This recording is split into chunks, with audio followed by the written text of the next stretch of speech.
Hello students, welcome to our YouTube channel. Class 10th triangle से chapter 6 theorem 6.1 BPT theorem है। BPT theorem जो बहुत ही important theorem है आपकी बोर्ड एग्जाम के लिए। ये पूछ सकता है, if a line drawn parallel to one side of a triangle to intersect other two side at distinct points, then other two sides are divided in same ratios। इस theorem में क्या है कि अगर किसी भी ट्राइंगल में, ठीक है, एक लाइन ले ले किसी भी एक साइड के पैरेलल, तो वो बाकी जो दो साइड्स होगा उसको डिफरेंट पॉइंट पे जो कट करेगा उसका जो रेशियो होगा वो क्या होगा, सेम होगा। मैं इसको आपको समझाता हूं कि इस थ्योरम का मेन पर्पस क्या है। कि अगर कोई ट्राइंगल है, ये ट्राइंगल हमने ABC ट्राइंगल ले लिया और लेट से कि यहाँ पे कोई लाइन है DE जो इस ट्राइंगल को AB और AC को दो अलग अलग पॉइंट पे D और E पे कट कर रहा है, ठीक है, इंटरसेक्ट कर रहा है। तो इसमें बोला है कि मैंने क्या ले लिया, DE इफ, तो मैंने बोला अगर DE पैरेलल टू BC है, तो कोई भी एक साइड के पैरेलल हमने लाइन ले ली, एक D और D को हमने BC के पैरेलल ले लिया। तब इसमें क्या बोला है कि देन कि जो DE होगा वो इस दो साइड्स को इक्वल रेशियो में डिवाइड करेगा। इसका मतलब है कि AD upon DB equal to AE upon EC, AE upon EC, बस इतना होगा। या इसको बोल सकते हैं कि DE will divide AB and AC in same ratio. इसका मतलब यही है, ठीक है। ये हमारा थ्योरम है। आइए अब हम लोग इसको प्रूफ करते हैं। तो BC के पैरेलल एक लाइन ले लेते हैं, BC के एक पैरेलल लाइन ले लेते हैं DE, ठीक है। BC के पैरेलल एक लाइन ले लिया हमने, कि इसको ले लिया लेट से कि DE, ठीक है, ओके। DE हमने एक लाइन ले लिया। अब हमें इसमें गिवन क्या होएगा, थ्योरम के अकॉर्डिंग हमें जो गिवन है वो क्या है कि DE is parallel to BC, DE is parallel to BC, ये हमें गिवन है, ठीक है। टू प्रूफ क्या करना है कि ये वाला पार्ट का जो रेशियो होगा वो क्या होगा, इक्वल होगा। To proof AD upon DB, AD upon DB equal to AE upon EC, AE upon EC, ये हमें प्रूफ करना है, ठीक है। कुछ कंस्ट्रक्शन इसमें हमें करना पड़ेगा, कुछ कंस्ट्रक्शन इसमें करना पड़ेगा हमें। हम इसको ज्वाइन कर देते हैं, इसको ज्वाइन करते हैं और इसको ज्वाइन करते हैं, इसको ज्वाइन करते हैं, ठीक है। सो यहाँ पे कंस्ट्रक्शन में क्या लिखेंगे, कंस्ट्रक्शन में लिखेंगे कि join BE and CD, join BE and CD। और भी कुछ कंस्ट्रक्शन हमें करना पड़ेगा। और कंस्ट्रक्शन क्या करना पड़ेगा कि हम लोग यहाँ से पॉइंट D से AC पे और पॉइंट E से AB पे दो परपेंडिकुलर लेंगे। क्या लेंगे, यहाँ पॉइंट A से एक परपेंडिकुलर लेंगे, इस पे, किस पे, तो पूरे AB साइड पे, इसका ध्यान रखना। और E से एक हम लोग परपेंडिकुलर लेंगे, कहाँ पे, वो AB पे, पूरा AB पे, ठीक है। तो इसको भी लिखते हैं ऑल्सो ड्रॉन D, इसका नाम दे देते हैं, यहाँ पे इसका नाम दे देते हैं N और इस पॉइंट का नाम देते हैं M। तो इसको लिखते हैं also DM is perpendicular to AC and EN is perpendicular to AB and EN is perpendicular to AB। ये हमने कंस्ट्रक्शंस किया है इतना, ठीक है, ओके। नाउ प्रूफ में आते हैं। अब प्रूफ में आते हैं, लिखेंगे। अब देखो, area of triangle ADE, area of triangle ADE equal to क्या हो जाएगा, 1/2। किसी भी ट्राइंगल के एरिया का तो 1/2 बेस इंटू हाइट। इसके लिए बेस क्या हो जाएगा, ADE के लिए बेस हो जाएगा AD इंटू हाइट। हाइट क्या हो जाएगा, NE या NE, ठीक है।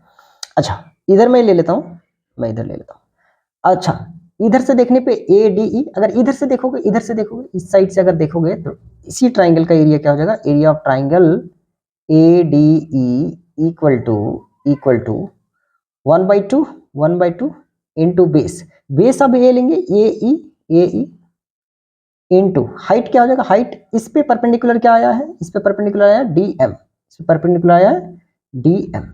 ओके, सो हमने दोनों ट्राइंगल का दोनों साइड से हमने क्या ले लिया, इसका ले लिया हमने एरिया।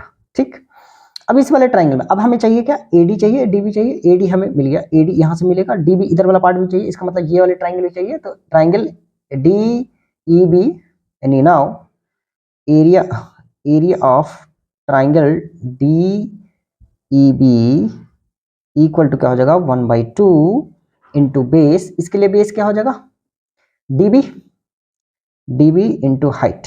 अब हाइट क्या हो जाएगा डी ई बी, इस ट्राइंगल की तरह हाइट होगा यही जो परपेंडिकुलर है, क्योंकि हमने यहां पे चेक करो, इसलिए मैंने पहले ही कहा था, इसलिए हमने पहले ही कहा था कि ई एन जो है, ई एन जो परपेंडिकुलर है वो किस पे है, पूरे ए बी पे है, और डी एम जो है वो परपेंडिकुलर ए सी पे है, तो पूरा उसी का हाइट है, तो यहाँ पे क्या हो जाएगा ई एन या एन ई ले लेता हूं मैं, N E, and area of triangle D C E, इस ट्राइंगल के लिए area of triangle D C E या डी ई सी या डी ई सी दोनों एक ही बात बराबर है, 1/2 इंटू बेस, बेस क्या हो जाएगा ई सी इंटू हाइट, हाइट क्या हो जाएगा इसका, इस साइड के लिए हाइट हो जाएगा डी एम, डी एम।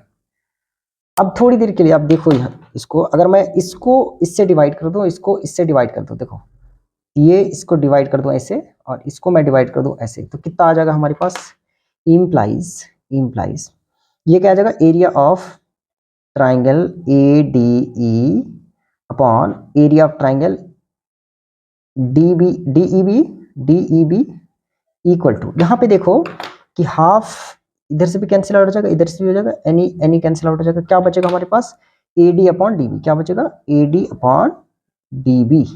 ठीक है, इधर से अगर देखोगे तो यहाँ पे भी क्या बचेगा, implies area of triangle A D E upon area of triangle D C E equal to, यहां से भी क्या कट जाएगा, ये हाफ हाफ कैंसिल आउट हो जाएगा, डीएम कैंसिल आउट हो जाएगा, क्या बचेगा हमारे पास ए ई अपॉन ई सी, ए ई अपॉन ई सी। ठीक है, इतना फिलहाल बच रहा। अच्छा लेट से मैं इसको इक्वेशन 1 बोल दूं और इसको इक्वेशन 2 बोल दूं। ठीक है, अभी क्या चीज देखो, देखो एक चीज हमें चाहिए A D upon D B और ए ई अपॉन ई सी चाहिए, यही आ गया है, बट इधर देखो एरिया ए डी ई है और यहाँ पे भी एरिया ए डी ई है, यहाँ पे एरिया डी ई भी है और यहाँ पे एरिया डी सी ई है, तो कहीं ना कहीं अगर इस दो ट्राइंगल के एरिया को हम लोग इक्वल कर ले तो हमारा काम बन जाएगा, हमारा काम बन जाएगा। ओके,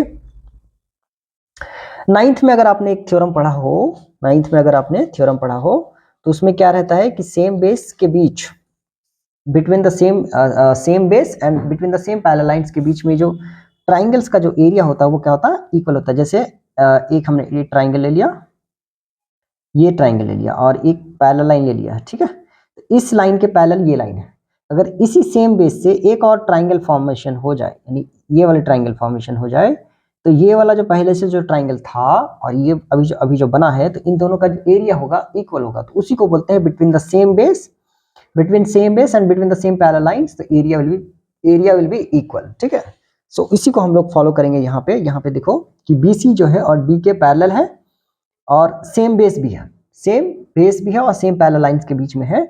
सो यहाँ पे हम लोग क्या लिखेंगे, यहाँ पे क्या लिखेंगे, थ्योरम अगर लिखना चाहें तो लिख सकते हैं, मैं यहाँ पे लिख देता हूँ उसको, क्या लिखेंगे, area of triangle DEB, area of triangle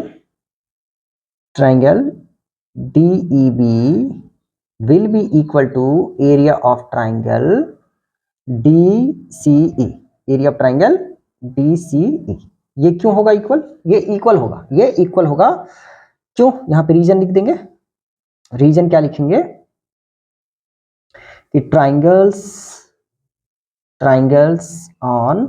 on same base, triangles on same base and between the same parallel have equal in areas। क्या हो जाएगा, सेम बेस और सेम पैरेलल लाइंस के बीच का जो ट्राइंगल्स होगा दोनों का एरिया कैसा होगा, इक्वल होगा। तो इन दोनों का ट्राइंगल का एरिया इक्वल होगा।